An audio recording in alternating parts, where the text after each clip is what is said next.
Putin is a curious mixture of KGB and what you might call Russian orthodoxy / imperialism. The idea that animates him is the idea of a great Russia, a powerful Russia. Мною принято решение о проведении специальной военной операции. His war in Ukraine is essentially, it's a colonial war. It's a moment of imperial ecstasy and agony. Ми не пробачимо. Ми не забудемо. And hey, it turns out that actually Ukrainians don't want to be dominated by Moscow. And therefore we find ourselves in the situation of bitter and bloody conflict.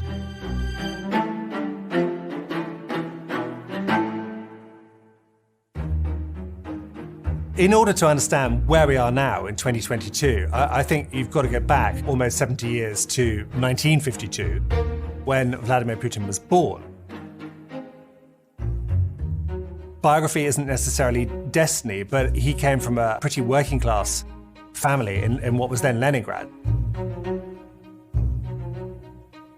His grandfather, allegedly, was cook to Lenin and Stalin, so there was already a connection with the Kremlin. What was interesting about the young Putin is that he had one burning ambition, and the ambition wasn't to make the world a better place. The ambition was to join the KGB.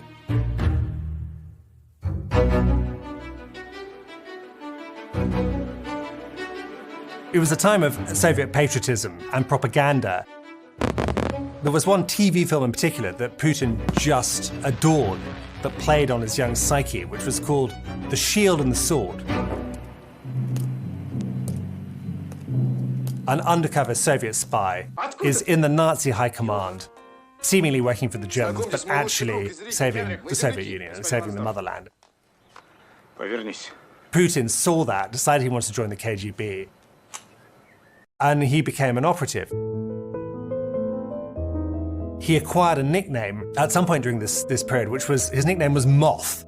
And basically the thing about the moth was that you don't notice the moth. The moth flies around unseen in the dark. And you think, well, it's only a moth. And then one day you go and put your favorite coat on and it's full of holes. That was a kind of metaphor for how Putin operated.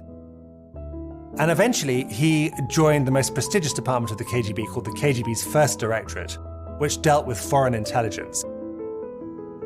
But he doesn't go to Washington, where the glamorous people go, where the well-connected young spies go. He doesn't go to London or Paris. He goes to Dresden, East Germany's second city. Yes, he was in the KGB, but was he a super spy? No. Was he actually rather average, verging on mediocre? I think he was.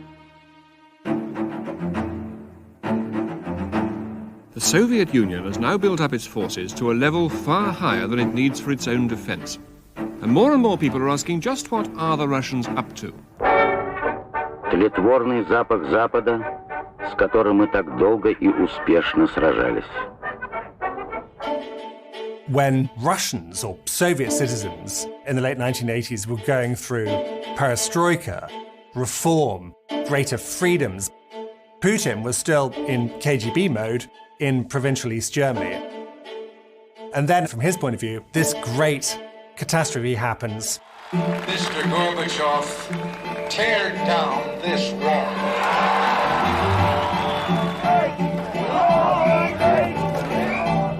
One of the most formative moments for Vladimir Putin was the collapse of the Berlin Wall.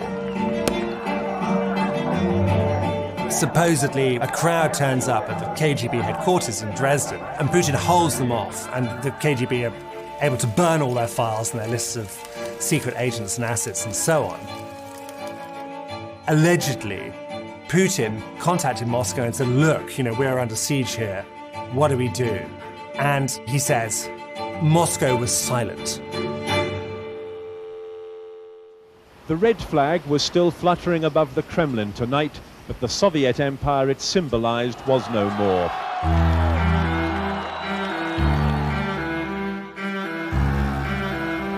The 90s was a fantastically unstable period in Russian history.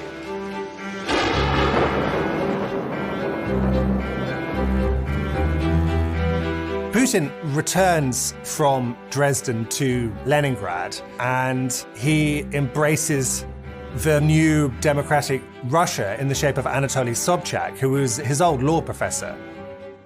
And Sobchak ends up becoming the mayor of the new city, or the renamed city of St. Petersburg, and Putin becomes his aide. He becomes quite an important functionary in the city administration. He becomes the head of its foreign relations committee. At a time where there are food shortages, where it's cold, where no one really understands how capitalism works. And the allegation, which I find quite compelling, is that this is when Putin's personal corruption starts.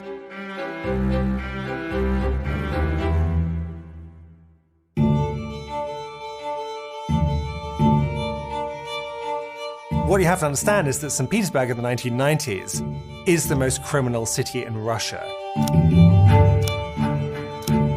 It has two governments.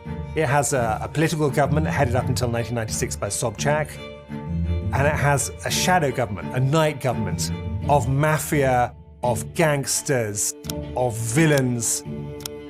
And you know what? The villains and the KGB guys and the politicians, they all go to the same restaurants. And essentially the kind of nucleus of KGB officers that Putin made in St. Petersburg, he took with him as he rose and rose up the political ladder.